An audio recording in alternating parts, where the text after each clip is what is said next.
Jemaat Tuhan yang terkasih, pada hari ini kita bersekutu di tempat ini untuk memuji dan memuliakan Tuhan pada ibadah minggu kelima setelah Trinitatis. Dialah Allah Tritunggal yang selalu menjaga kita setiap saat. Pujilah Allah Tritunggal yang Maha Baik, yang selalu menyediakan apa yang kita perlukan setiap hari.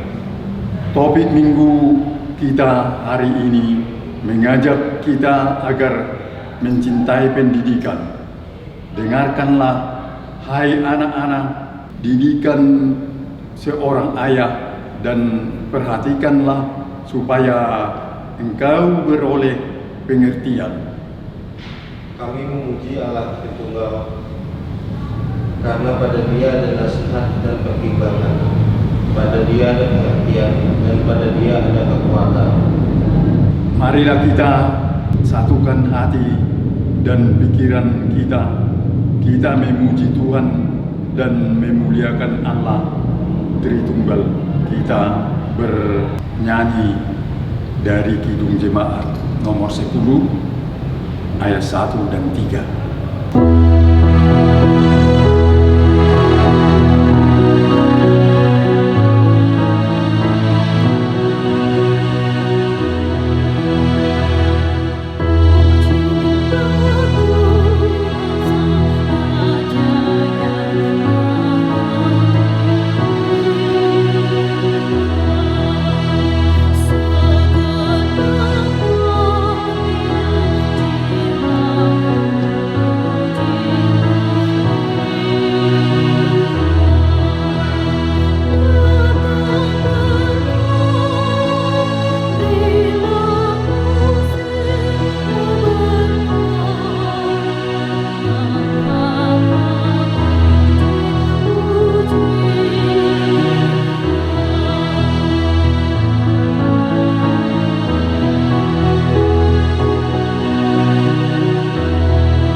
Di dalam nama Allah Bapa dan nama anaknya Tuhan Yesus Kristus dan nama Roh Kudus yang menciptakan langit dan bumi. Amin. Dengan Allah akan kita lakukan perbuatan-perbuatan gagah perkasa. Bangunlah, hai jiwaku. Bangunlah, hai gambus dan kecapi. Aku mau membangunkan fajar. Aku mau bersyukur kepadamu di antara bangsa-bangsa. Ya Tuhan, aku mau bermazmur bagimu di antara suku-suku bangsa. Haleluya.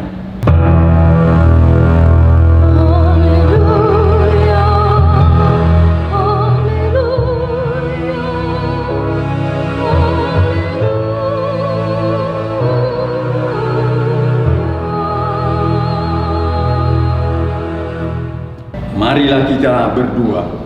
Ya Tuhan Allah, Bapa kami yang Maha Pengasih, kami berterima kasih kepadamu karena Engkau memanggil kami ke dalam pengharapan yang kekal. Karuniakanlah kami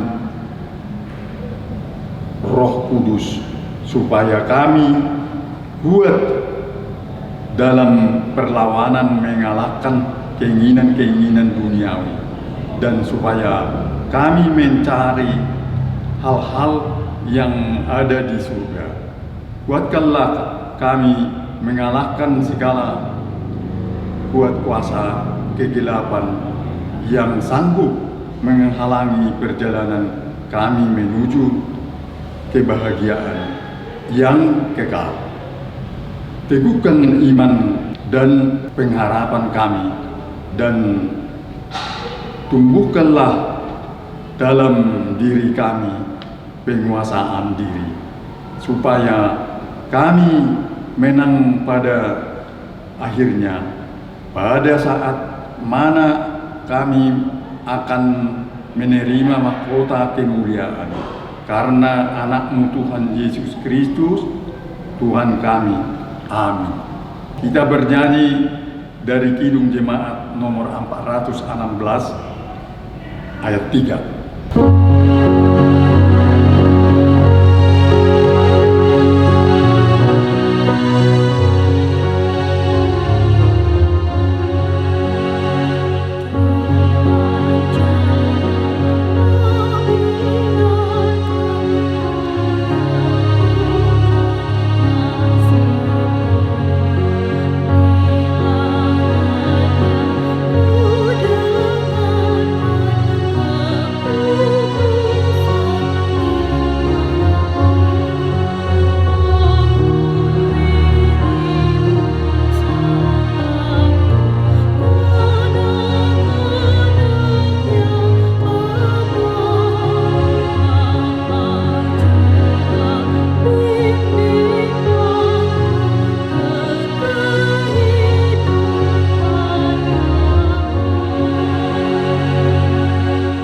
Hukum Taurat Tuhan.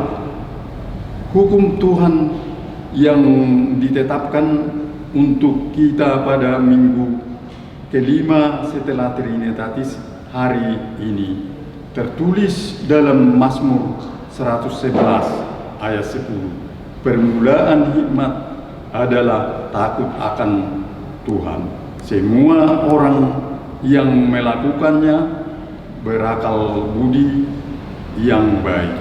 Puji-pujian kepadanya tetap untuk selamanya.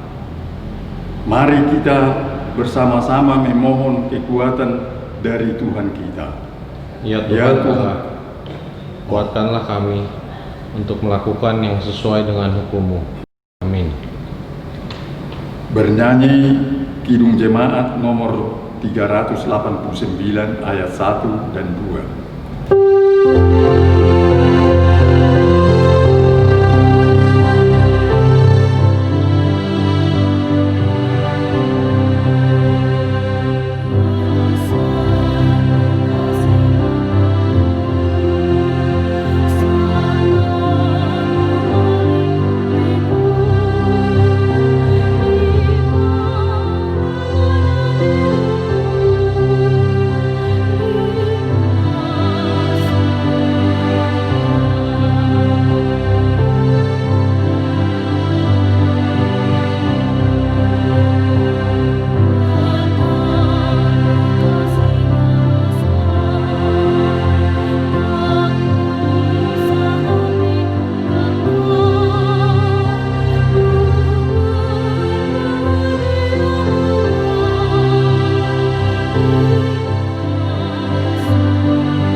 Dua, pengampunan dosa.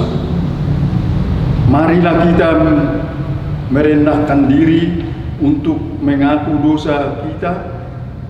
Ya Bapa kami yang di surga, Allah yang Maha Kasih kepada kami orang hina, kami orang yang berdosa ini datang ke hadapan-Mu untuk mengaku dosa-dosa kami.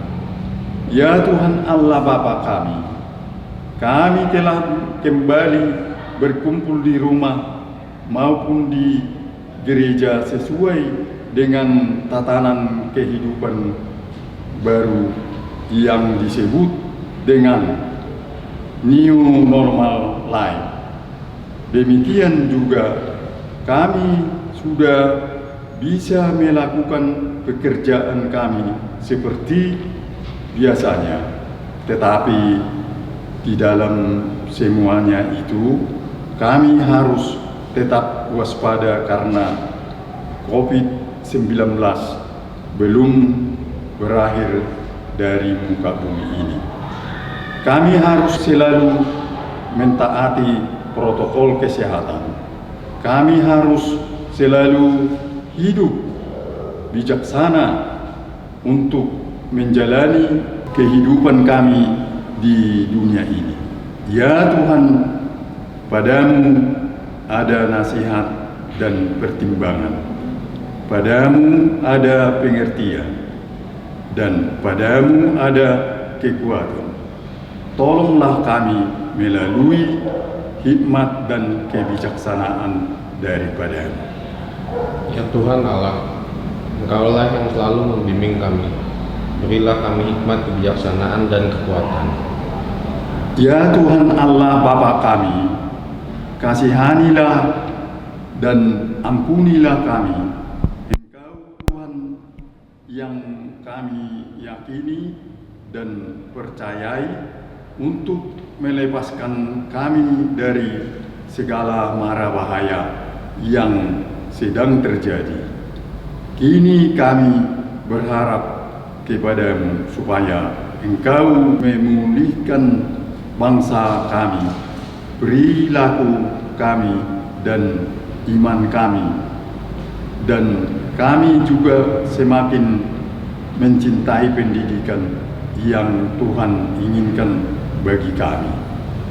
Ya Tuhan Allah, Engkaulah yang selalu membimbing kami. Berilah kami hikmat, kebijaksanaan, dan kekuatan.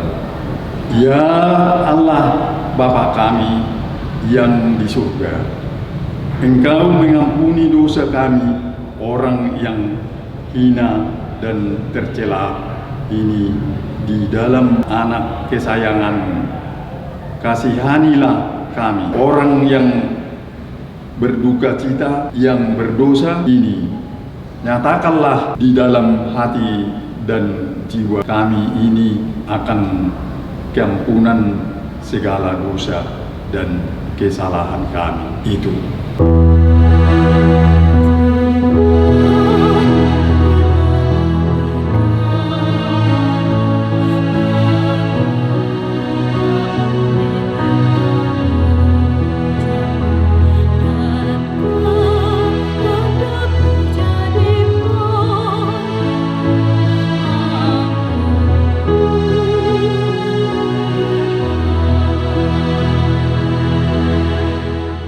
Janji Tuhan tentang pengampunan dosa.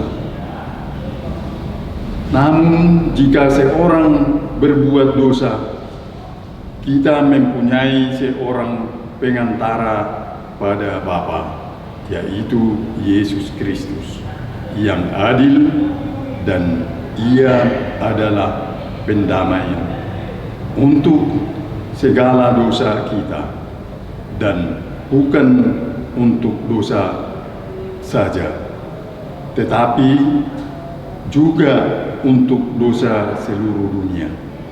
Kemuliaan bagi Allah di tempat yang maha tinggi. Amin. Amin.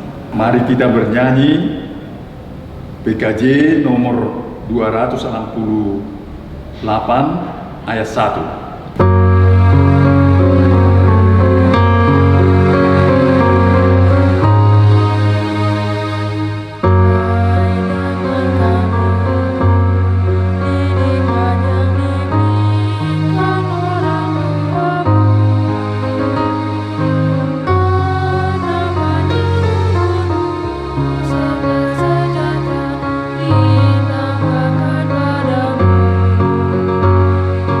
Jangan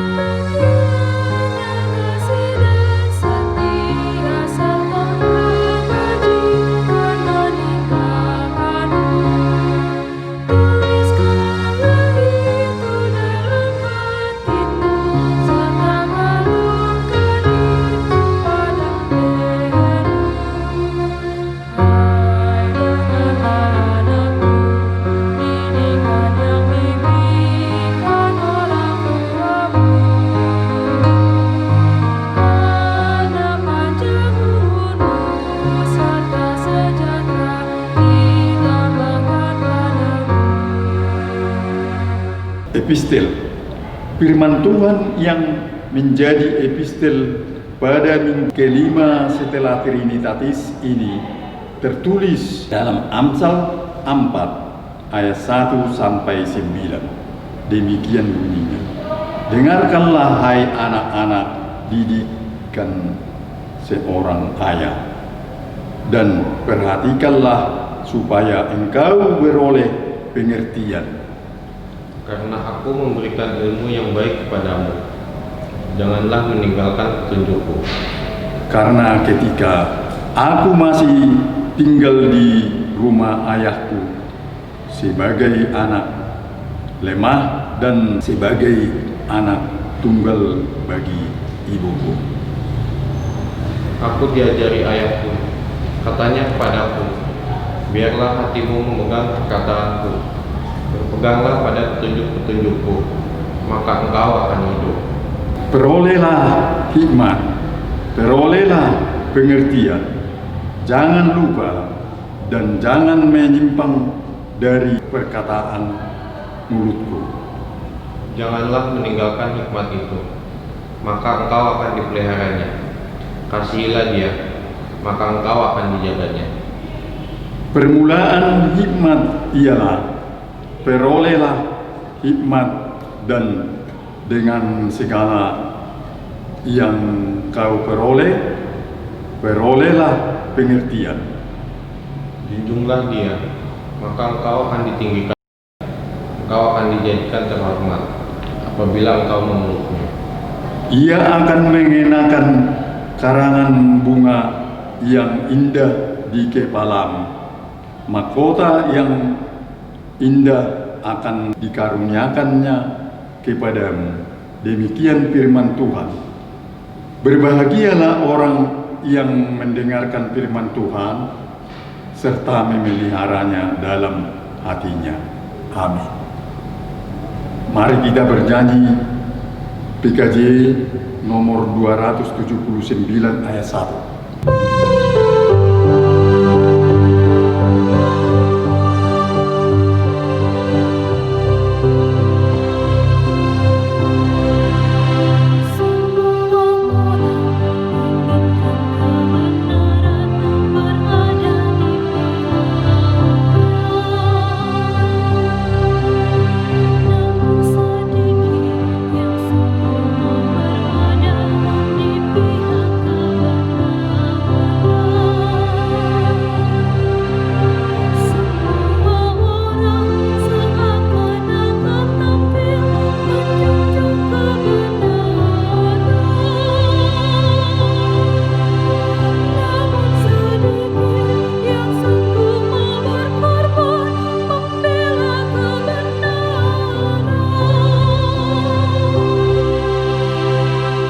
Pengakuan iman.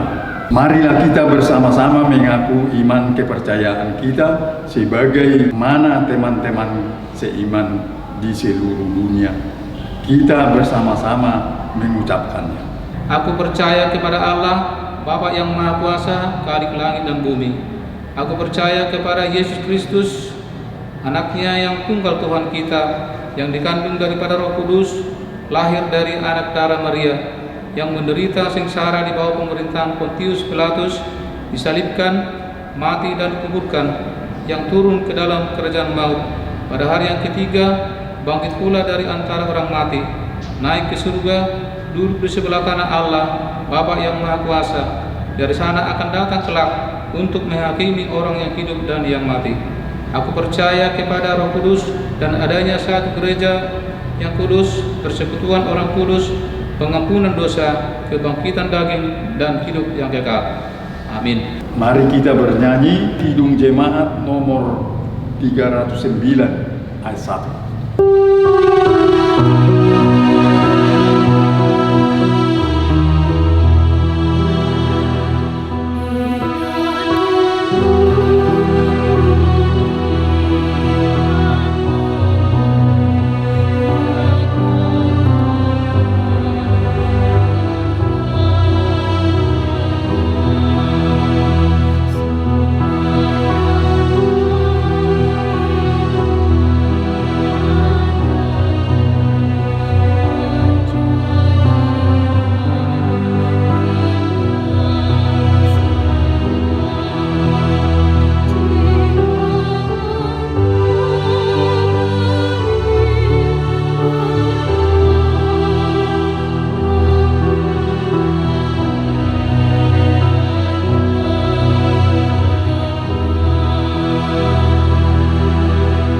damai sejahtera Allah yang melampaui akal, itulah kiranya menyertai kamu sekalian di dalam Kristus Yesus Tuhan kita.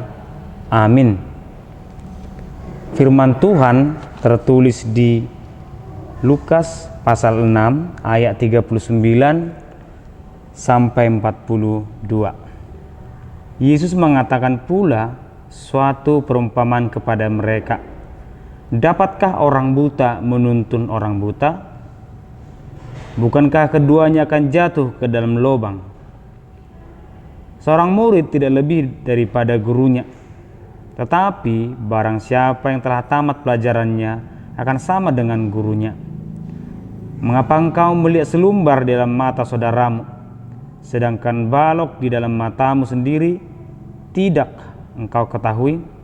Bagaimana engkau dapat berkata kepada saudaramu, saudara, biarlah aku mengeluarkan selumbar yang ada dalam matamu, padahal balok yang ada dalam matamu tidak engkau lihat?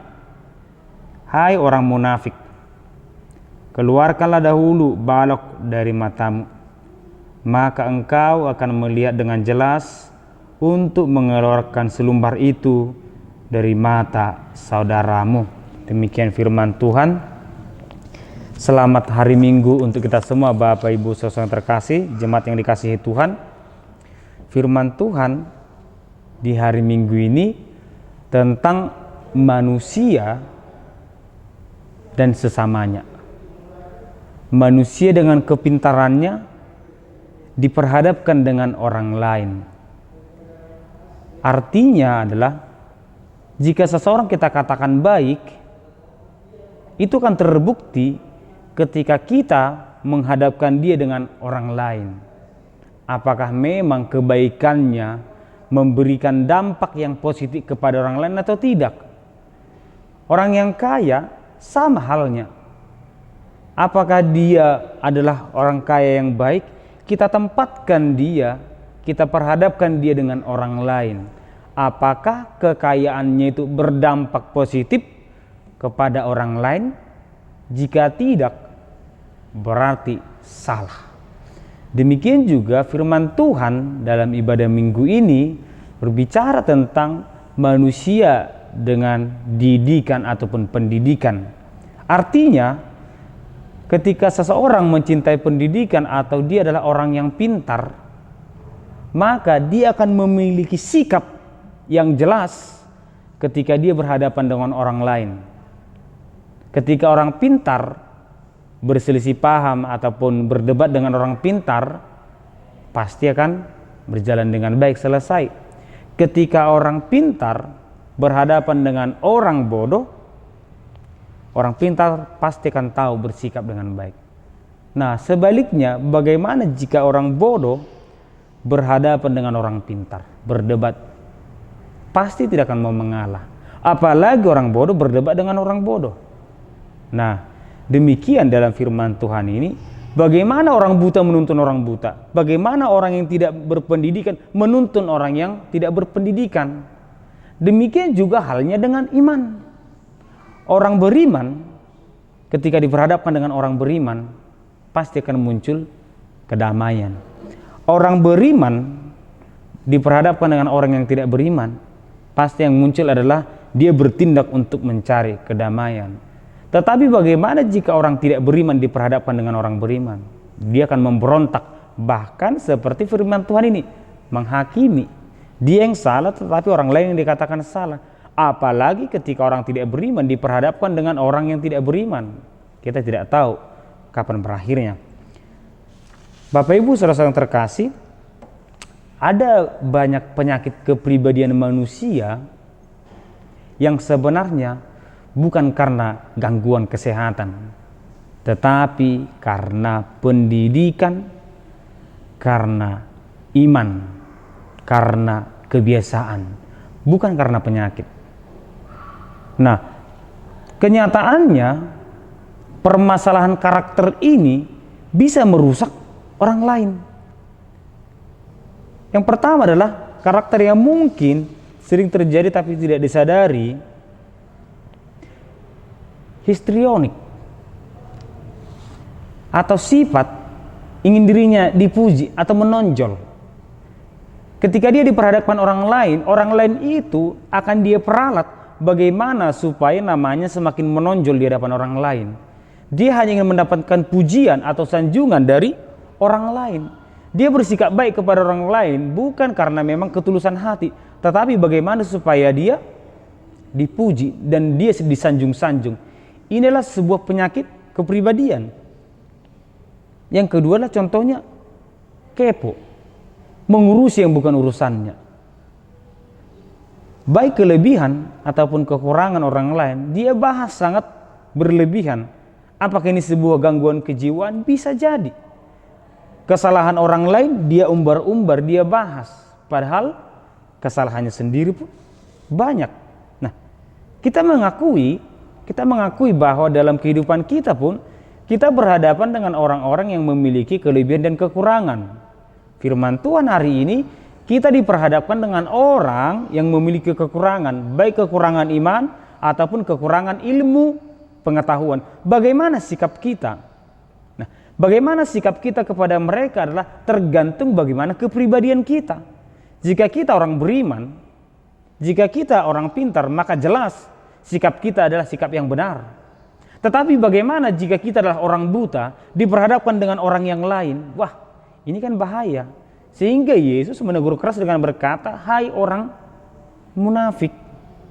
Karena banyak ternyata manusia yang memiliki karakter seakan-akan dia adalah contoh, dia adalah teladan, kenyataannya dia memiliki kesalahan yang banyak daripada orang yang dihakimi.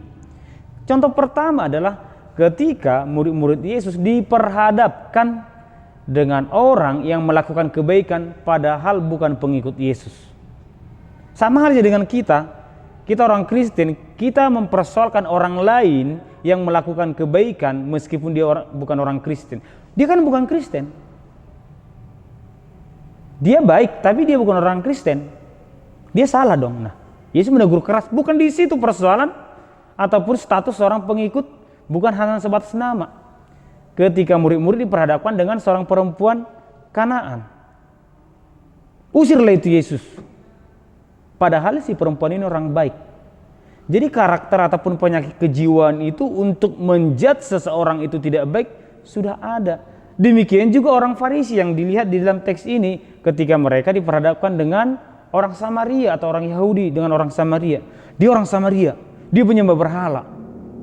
Padahal sejujurnya ketika seseorang menghakimi orang lain, ketika seseorang menjudge, merendahkan orang lain, sebenarnya ada kemungkinan pertama dia sedang menutupi kesalahannya. Dia sedang mengalihkan pusat perhatian agar kepada orang lain, seakan-akan orang yang lain yang salah padahal dia yang salah. Dan inilah sebuah penyakit. Inilah sebuah kesalahan besar. Kenyataannya di Yohanes ketika seorang perempuan yang melakukan tindakan yang salah ingin dilempari, Yesus hanya berkata satu, siapa yang tidak berdosa, dia duluan yang melempar. Ternyata satu-satu mereka pergi. Ternyata mereka tidak yang berani. Dengan kata lain, tidak ada yang berani mengatakan aku tidak berdosa.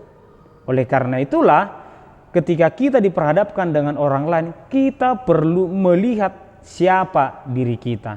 Siapa sebenarnya aku Tuhan gitu. Karena memang sebuah keharusan bagi orang Kristen untuk menjadi berkat, untuk menjadi teladan bagi orang lain. Tetapi bagaimana kita bisa menjadi teladan bagi orang lain, sedangkan untuk melihat balok yang di mata kita pun kita tidak mampu. Kita mampu melihat selumbar di mata orang, padahal untuk melihat balok ini pun tidak bisa. Kita keluarkan dulu, baru kita menjadi berkat bagi orang lain. Oleh karena itulah dalam firman Tuhan hari ini, ketika kita berhadapan dengan orang lain, bolehkah kita menegur? Bolehkah kita mengajari? Tentu boleh. Memang harus. Dalam Yohanes 7:24 dikatakan memang jangan menghakimi menurut standar yang nampak, tetapi ingatkanlah menurut standar Tuhan. Nah, dalam Galatia 6 juga ayat 1-2, saudara-saudara, kalaupun seorang kedapatan melakukan sesuatu pelanggaran, maka kami yang rohani harus memimpin orang itu ke jalan yang benar dalam roh lemah lembut, sambil menjaga dirimu sendiri supaya kamu juga jangan kena percobaan. Bertolong-tolonglah menanggung bebanmu, demikianlah kamu memenuhi hukum Kristus. Berarti harus dong. Tugas kita sebagai orang Kristen adalah mengajak orang lain supaya menjadi hidup berdamai. Nah, tetapi tugas manusia bukan menghakimi. Tugas manusia bukan menghakimi, tetapi menyelamatkan. Jika kita ingin memperbaiki kesalahan seseorang, nyatakan mana yang salah, kasih tahu mana yang harus diperbaiki. Jangan hanya menyatakan mana yang salah tetapi tidak mampu untuk memperbaiki. Ada sebuah kisah seorang siswa yang masih remaja, dia dengan semangatnya membuat lukisan yang begitu indah. Dia melukisnya dengan indah dan dia mengharapkan dukungan dari orang lain, apresiasi dari orang lain. Dia membuat sebuah tulisan di bawah lukisannya itu, teman-teman tolong beritahu aku apa yang salah dan apa yang kurang dari gambar ini, lukisan ini. Dia tempelkan di dinding sekolah. Keesokan harinya dia heran karena melihat banyak sekali tulisan, coretan di lukisan tersebut. Dan wajar dia sedih.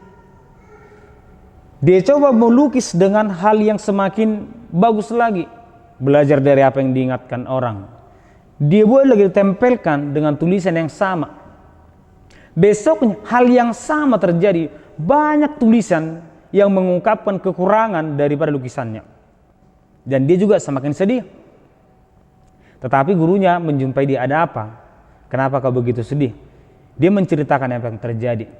Namun gurunya berkata seperti ini, coba ganti tulisannya. Buat dulu lukisan satu lagi. Lukisan yang bagus ataupun sama. Buat tulisannya. Teman-teman tolong temukan apa yang salah dan yang kurang dari lukisan ini dan beritahu aku bagaimana memperbaikinya. Dia tempelkan, besoknya dia melihat satu pun tidak ada tulisan. Karena mungkin kenyataannya yang kita hadapi, untuk menyatakan kesalahan seseorang itu gampang. Untuk mengurusi urusan orang itu gampang. Tapi perbaiki kesalahan orang itu biasanya angkat tangan. Itulah yang ditegur oleh Yesus. Jangan hanya mengurusi urusan orang lain. Jangan hanya menghakimi orang lain padahal engkau tidak bisa memperbaikinya. Kita boleh mendidiknya, kita boleh menegurnya, tetapi beritahu bagaimana supaya dia berubah semakin baik. Demikianlah firman Tuhan di minggu ini. Cintailah pendidikan. Kecintaan seseorang kepada pendidikan, dalam epistel juga dikatakan, hai anak-anak, dengarkanlah, turutilah, lakukanlah didikan orang tuamu.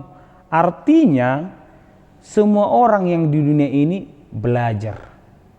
Semua orang di dunia ini harus mengecak pendidikan. Dan sebagai orang Kristen memang harus memiliki yang dua hal ini, kepintaran dan iman. Tidak boleh satu, tidak ada gunanya. Harus memiliki kepintaran dan iman, maka percayalah dia akan berhikmat. Tidak bisa dia kepintaran tapi tidak beriman. Ini akan menjadi teroris. Atau sebaliknya, tidak mungkin beriman tetapi tidak pintar.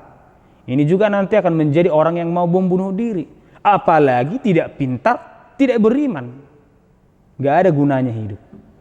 Nah, oleh karena itulah, jadilah orang yang menuruti pendidikan. Karena memang tugas Yesus dalam kehidupannya atau pelayanannya ada 3. Dia tidak hanya berkhotbah, dia mengajari, dia menyembuhkan. Karena memang sebagai orang percaya juga kita harus pintar. Karena apa? Karena untuk menghadapi persoalan zaman pun tidak bisa hanya mengandalkan percaya-percaya. Kita juga harus berhikmat. Kita juga harus memahami keadaan. Nah, di epistel dikatakan cinta ataupun mengikuti pendidikan diawali dengan kata cinta. Kata cinta adalah sebuah respon. Artinya apapun yang dilakukan seseorang ketika dia sudah mencintai pekerjaan itu, dia akan sungguh-sungguh. Jika dia tidak mencintai apapun yang dilakukan, apapun yang diperintahkan kepada dia, tidak akan ada gunanya. Oleh karena itu yang pertama berarti Kita harus memunculkan kecintaan itu. Nah, untuk memunculkan kecintaan itu, Yesus membuat sebuah perumpamaan tentang orang buta menuntun orang buta. Inilah keadaan yang terjadi jika memang manusia itu tidak memiliki ilmu pengetahuan. Jika manusia itu buta akan masa depan, maka mereka akan jatuh dalam lubang yang sama. Nah, ketika melihat keadaan ini, kita termotivasi, wah ternyata penting pendidikan itu. Demikian juga anak kepada orang tua. Ketika memang anak harus patuh orang tua, di sisi lain orang tua juga harus menumbuhkan rasa cinta anak kepada didikannya. Tidak ada gunanya kita memaksakan anak mengikuti didikan atau arahan orang tua atau guru, sedangkan guru atau orang tua menumbuhkan rasa benci di dalam diri anak. Tidak bisa. Oleh karena itulah Yesus selalu mengajari dengan cara yang halus, dengan cara kasih, dengan cara damai. Demikianlah artinya mulai dari ayat 27 pun Yesus sudah berbicara tentang bagaimana manusia itu diperhadapkan dengan orang lain. Salah seorang yang meninggalkan agamanya dan mengikut Yesus, menjadi agama Kristen, dia berkata seperti ini. Salah satu hal yang membuat aku menjadi mengikut Yesus adalah ada ajaran Yesus di Matius 5 tentang musuh. Hanya Yesus yang mengajarkan doakan musuhmu. Itu berarti sebagai orang Kristen akan menjadi orang yang membawa damai dan orang yang selalu berdamai. Demikianlah kita dalam ibadah minggu ini diajak oleh Yesus Kristus agar kita menjadi orang beriman dan orang yang mencintai pendidikan. Karena memang bagaimana orang dengan pendidikannya, bagaimana orang dengan imannya menentukan hidup dia akan datang. Bagaimana dia dengan pendidikan yang dimiliki, dia akan sukses, dia akan datang. Karena apa? Karena bukan manusia yang berkata, Tuhan sendiri yang berkata, cintailah pendidikan, dengarkanlah didikan. Karena memang untuk menghadapi hal yang belum bisa kita lihat, hal yang ada di depan sana, rancangan Tuhan yang berbagai macam bentuk, kita harus siap sedia. Kita harus sedia menghadapi tantangan zaman ini. Tuhan memberkati kita. Kita berdoa. Terima kasih Tuhan, dalam ibadah minggu ini kami mendengarkan firman-Mu mengajarkan kami Tuhan, ketika kami diperhadapkan dengan orang lain, agar kami menjadi sumber berkat, serta dan berkati kami Tuhan, agar kiranya kami mencintai pendidikan, agar kiranya iman kami selalu bertumbuh Tuhan mengikut Engkau. Selidiki hidup kami Tuhan, agar kiranya kami sadar siapa diri kami, agar kami bisa menjadi contoh, tidak hanya menghakimi sama kami. Berkati Tuhan jemaat-Mu yang dalam keadaan sakit, yang beribadah di rumah Tuhan. Berkati mereka pribadi lepas pribadi. Biarlah kiranya Tuhan kasih daripada-Mu memberkati mereka yang sedang dalam keadaan sakit, yang masalah siapa Tuhan. Berkati mereka Tuhan yang tidak bisa beribadah di gereja, Engkau juga yang menyertai mereka Tuhan dimanapun mereka berada. Di dalam nama anak Yesus Kristus kami doa dan mengucap syukur. Amin. Kita bernyanyi dari PKJ nomor 280.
Marilah kita puji Tuhan yang telah memberikan berbagai pengetahuan dan kebijaksanaan bagi kita. Seorang buta tidak akan mungkin menuntun saudaranya yang buta, karena akan jatuh ke dalam lubang. Dengan demikian, setiap orang yang punya hikmat dan pengetahuan haruslah bersedia untuk menuntun saudara-saudaranya, supaya seluruh langkah hidup kita di dunia ini berkenan di hadapan Tuhan. Kami memuji dan memuliakan Engkau ya Tuhan Allah kami, yang selalu memberikan hikmat dan kebijaksanaan bagi kami. Dengan keyakinan yang teguh pada Tuhan pemberi hikmat, tetaplah kita mencintai pengetahuan, sehingga kita dapat hidup sesuai dengan kehendak Tuhan. Lalu kita akan menuntun saudara-saudari kita juga. Keluarkanlah dahulu balok dari matamu, maka engkau akan melihat dengan jelas untuk mengeluarkan selumbar itu dari mata saudaramu. Kiranya Tuhan memberikan hikmat dan kebijaksanaan bagi kita untuk menjalani kehidupan di dalam tatanan baru kehidupan new normal life ini.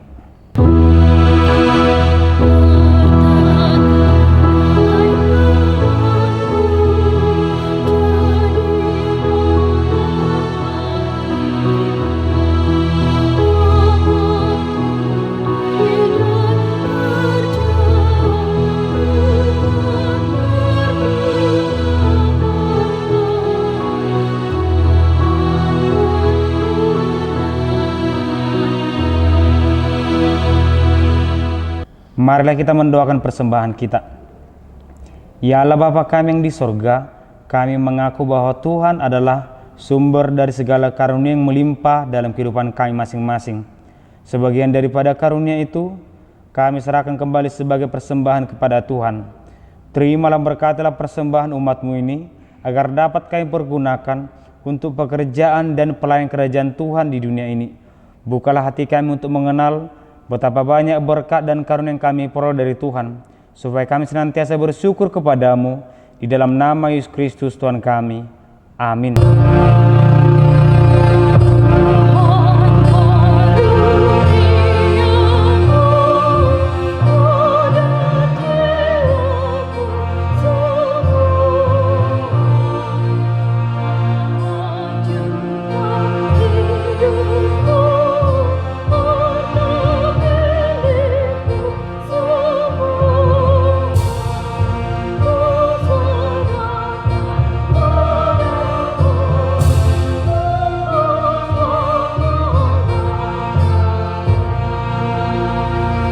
Bapa kami yang di sorga, dikuduskanlah namamu, datanglah kerajaan-Mu, jadilah kehendak-Mu di bumi seperti di sorga. Berikanlah kami pada hari ini makanan kami yang secukupnya, dan ampunilah kami akan kesalahan kami, seperti kami juga telah mengampuni orang yang bersalah kepada kami. Dan janganlah membawa kami ke dalam pencobaan, tetapi lepaskanlah kami daripada yang jahat.